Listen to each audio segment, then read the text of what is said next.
आज वैसे तो ईद की मुबारकबाद देनी चाहिए और आप सबको ईद मुबारक हो, लेकिन इस अत्यंत गंभीर मुद्दे को लेकर हम आपके सामने आए हैं क्योंकि मणिपुर इस देश का हिस्सा है, 2 महीनों से जल रहा है और इस देश के प्रधानमंत्री को रत्ती भर इस देश के एक अभिन्न हिस्से की चिंता नहीं है।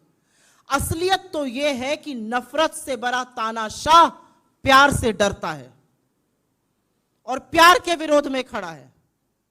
प्रधानमंत्री ने 2 महीनों से मणिपुर की कोई सुध नहीं ली, प्रचार प्रसार करते रहे, चुनाव में अपना बूथ मजबूत कराते रहे, अमेरिका इजिप्ट घूमते रहे। गृह मंत्री ने पलड़ा झाड़ लिया, 130 से ज्यादा लोग की मौत हो चुकी है, हजारों लोग मजबूर हैं, कैंप में रहने के लिए विस्थापित हो चुके हैं। स्कूल, कॉलेजेस, हजारों बिल्डिंगें जलकर राख हो गई हैं।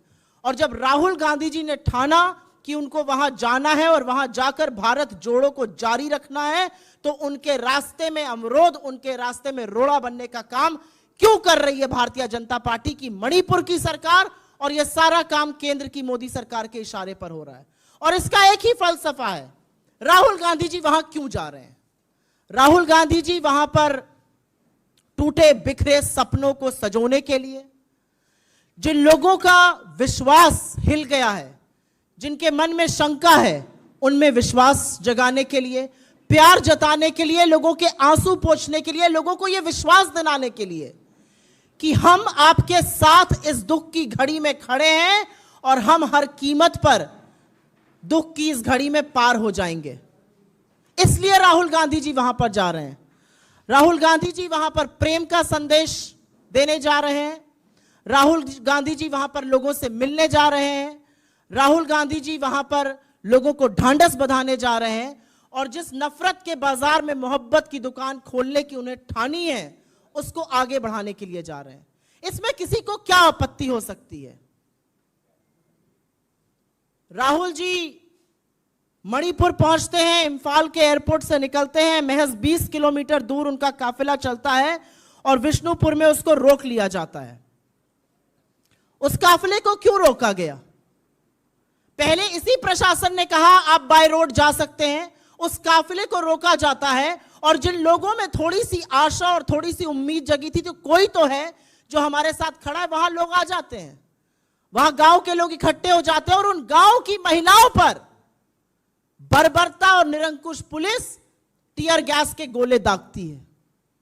ये मणिपुर के लोग हमारे देश का हिस्सा हैं, ये हमारे भाई बहन हैं, जिनसे इस देश का एक बेटा उनकी खैर खबर लेने जा रहा है, उनको प्यार जताने जा रहा है, उनको यह विश्वास जताने जा रहा है कि आप हमारे देश का एक अभिन्न हिस्सा हैं, आप भारत का एक अभिन्न हिस्सा हैं और परीक्षा की इस घड़ी में हम आपके साथ खड़े हैं।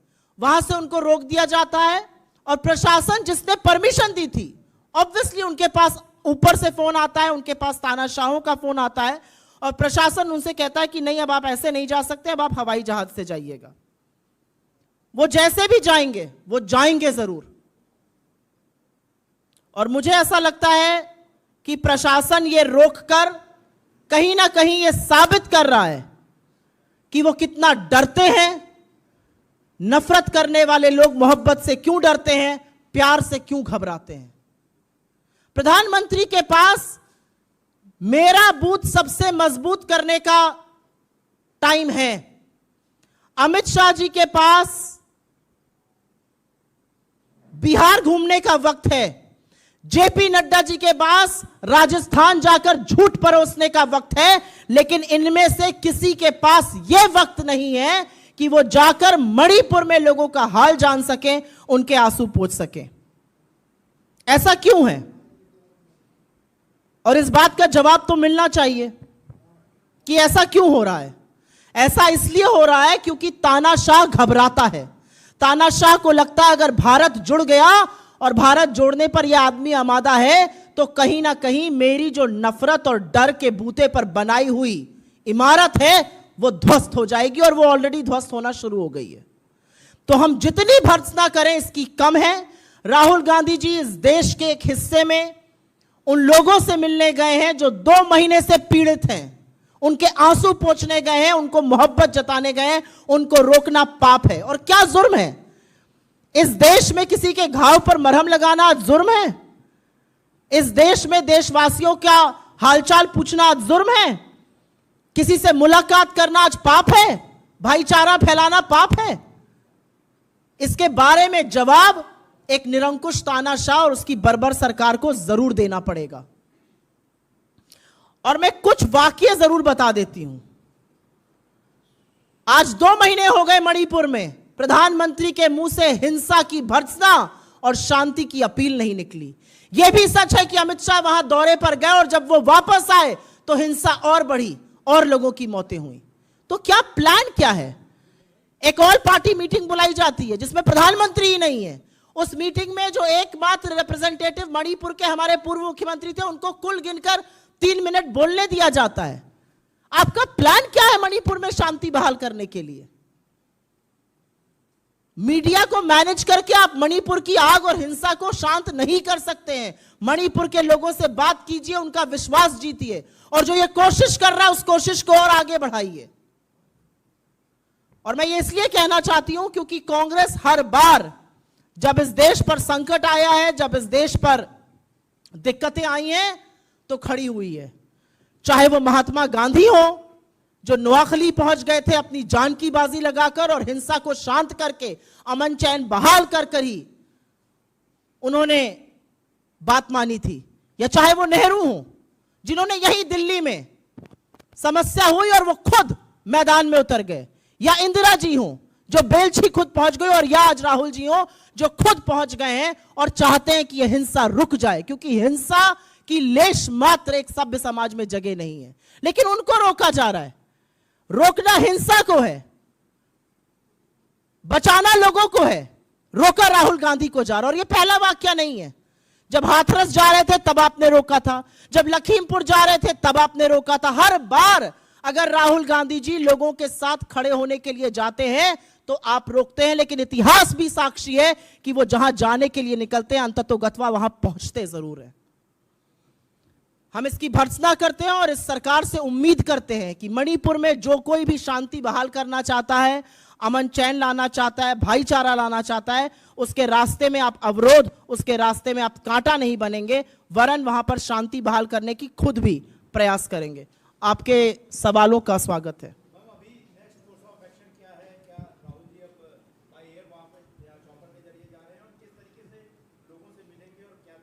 जैसा कि मैंने आपको पहले कहा, राहुल जी के पास परमिशन थी वहां जाने की बाय रोड। प्रशासन ने ही उनको यह परमिशन दी थी कि वो बाय रोड जा सकते हैं, और एकाएक प्रशासन ने 20 किलोमीटर इंफाल एयरपोर्ट के बाद उनको रोक दिया। ये किसके कहने पर हुआ? ये क्यों हुआ? आज सवाल ये है, किसके इशारे पर मणिपुर की सरकार और किसके इशारे पर वहां की पुलिस चल रही है? ये जो डबल इंजन की ट्रबलसम सरकार है, इसने क्यों रोका राहुल गांधी को? वो क्या करने जा रहे थे? ये मैं आपसे भी पूछती हूं। राहुल गांधी मणिपुर क्यों गए हैं? हमारे देश का एक हिस्सा 2 महीने से जल रहा है। उस देश के हिस्से को आज कोई ऐसा व्यक्ति चाहिए जो गले लगाकर ये ढांढस, ये विश्वास दिला सके कि हम आपके साथ खड़े हैं। लेकिन वो व्यक्ति प्रधानमंत्री मोदी नहीं है, वो व्यक्ति मणिपुर के मुख्यमंत्री नहीं है, वो व्यक्ति राहुल गांधी है। और उनको जाने से क्यों रोका जा रहा है? तो राहुल गांधी जी जाने का बिल्कुल प्रयास करेंगे, प्रयासरत है, चाहे हवाई जहाज से जाना पड़े, चाहे चॉपर से जाना पड़े। हमारा अगला कोर्स ऑफ एक्शन मणिपुर जाकर वहां के लोगों से मिलने को राहुल गांधी प्रतिबद्ध हैं, और मोदी जी की निरंकुश बर्बर पुलिस उनको रोक नहीं सकती है। एक एक करके ले लेते हैं।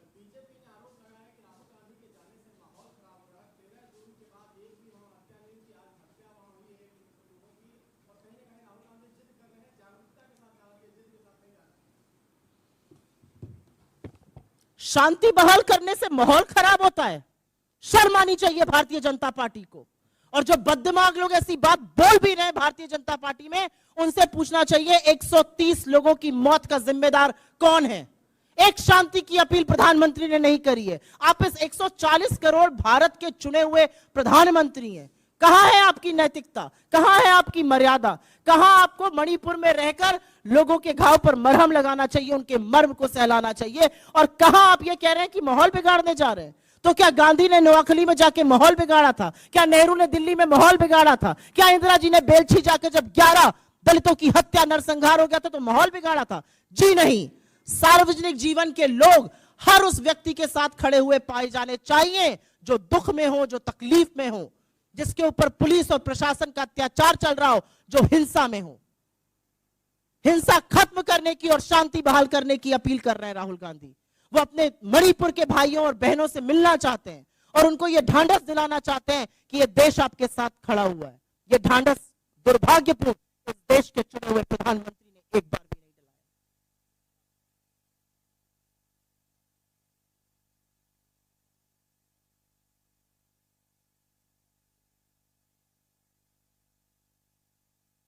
संबित पात्रा से सबसे पहले तो हमें नसीहत नहीं चाहिए। सुनने में आता है मणिपुर के इंचार्ज हैं भारतीय जनता पार्टी में, और मणिपुर जल रहा है, उनकी क्या जवाबदेही है पहले यह बताया जाए। उनकी पार्टी की क्या जवाबदेही है? दौड़ दौड़ के प्रेस कॉन्फ्रेंस करना और उल जलूल बयान देना एक चीज है। आज भारतीय जनता पार्टी की यह नैतिकता नहीं है कि इनके सांसद, इनके अध्यक्ष मणिपुर की टोह ले सके, मणिपुर में लोगों के दर्द को कम कर सके। आज ऐसे दिन पर जब मणिपुर जल रहा है, इस देश के प्रधानमंत्री को अपना बूथ सबसे मजबूत नजर आ रहा है, अमित शाह को बिहार में घूमना नजर आ रहा है और जेपी नड्डा को राजस्थान में जाकर झूठा जहर उगलना नजर आ रहा है। यह इनकी असलियत है, तो यह हमें बिल्कुल नसीहत ना दें। हवाई जहाज के माध्यम से, पैदल या कार के माध्यम से राहुल गांधी जाएंगे जरूर और लोगों से मिलेंगे जरूर, क्योंकि मणिपुर को आज जरूरत है कि कोई एक ऐसा व्यक्ति उनके साथ खड़ा हो जो उनके आंसू पोंछे, उनको ढांढस बजाए, उनको यह विश्वास दिलाए कि हम आपके साथ हैं और हम साथ मिलकर परीक्षा की इस घड़ी को पार जरूर करेंगे। जी सर।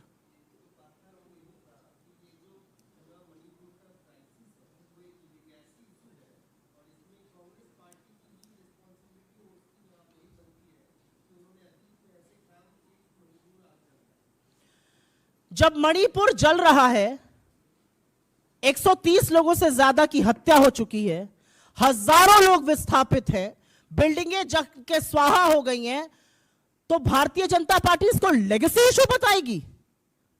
आपकी तो तथाकथित डबल इंजन की सरकार है। कोई और सरकार होती और नैतिकता होती तो कब तक मणिपुर की सरकार बर्खास्त कर दी गई होती।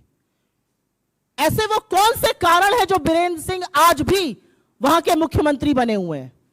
मैं ये इस मंच से पूछना चाहती हूं, कोई व्यावसायिक रिश्ते हैं क्या भारतीय जनता पार्टी के बड़े मंत्रियों के साथ, या कोई क्रिकेट एसोसिएशन का रिश्ता है? रिश्ता क्या है कि इनको मजबूर होना पड़ रहा है?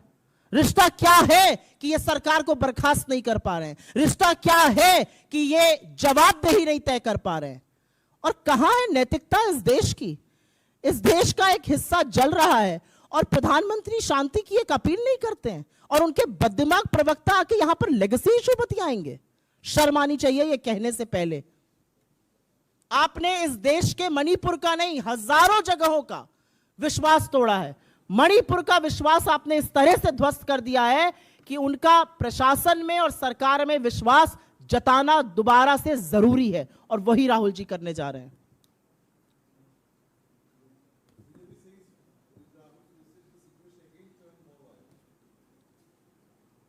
What has Rahul Gandhi ji gone to Manipur for? And I will make a statement in English on this. 2 months have passed and Manipur is strife with violence. It is strife with death of 130 people. People have been rendered homeless. They have been forced to live in relief camps. And that's exactly where Rahul Gandhi was going. He is going to Manipur to ensure that people of Manipur do not feel alienated. He is going to spread the message of love, healing, peace, harmony. What is the problem that the BJP has? Is it not true that the Prime Minister, full of hatred, is scared of love, peace and healing? Why has the Prime Minister not spoken a word on Manipur? He has not appealed once for peace. Amit Shah went there, did some tourism, came back, and violence erupted more so after that. What are they scared about? Rahul Gandhi did a Bharat Jodo Yatra where he walked from Kanyakumari to Kashmir, and he is absolutely committed to keeping this country united. And his visit to Manipur is a testament to the fact that a son of India is meeting his other brothers and sisters in Manipur, and no power on earth, including the Modi government, can stop him. Why is he being stopped? The administration gave him permission to go by road, and suddenly they stopped him 20 kilometers later and said, no, you'll have to fly. Why are hurdles being created in this visit? What is he going to do? He is going to tell the people of Manipur that you are an intrinsic, integral part of this country. We stand with you in this hour of crisis, and together we will tide over these troubled times. Something that the Prime Minister of this country should be doing. But instead, Rahul Gandhi ji is there. He's amongst his people, and no power on earth can stop him from meeting them. What the BJP is doing is showing its true colors once again. Every time and each time Rahul ji has wanted to go and stand by the people of this country, whether it was Hathras, whether it was Lakhimpur, wherever he's wanted to go, the BJP has created hurdles. But history is also testament to the fact that every time he has set out on a journey, he has reached his destination. He will again meet people of Manipur today. He will meet them because he's traveling with a message of peace. He's traveling with a message of healing. He's traveling with a message of harmony. He's traveling with a message of non-violence. And I think a message like that comes from the Congress party, comes from him, because we belong to a culture where we need to stand with our people who are battling with a crisis. We do not look the other way. We do not go and look at booth management. We do not go and make a trip to Bihar like Amit Shah. We do not go and peddle false lies in Rajasthan like JP Nadda. That is the difference between us and them. Any other questions on this? Rahul Gandhi ji का programme मैं यहाँ पे नहीं बताऊंगी. मैं इतना बता सकती हूँ कि वो मणिपुर के अपने भाइयों और बहनों से मिलेंगे, उनके आंसू पोंछेंगे, उनको ढांढस बंधाएंगे, उनको विश्वास जताएंगे कि ये देश उनके साथ खड़ा है, वो उनके साथ खड़े हैं और वो भारत का एक अभिन्न हिस्सा है और वो अपने आप को अकेला और असहाय महसूस ना करें. And I also want to say one thing very frankly here. When Amit Shah ji was in Manipur for the 48 hours that he was there for, the person from the BJP who has today done a press conference was sitting in that meeting. God alone knows in what capacity. What has happened to Manipur since? Who is going to take the moral responsibility? Just because you can manage a section of the media and just because you can manage a few headlines, reality is not going to change. And the reality is that the BJP has completely devastated Manipur. There is complete collapse of law and order, and nothing has been done to restore peace. That's the reality. Thank you very much.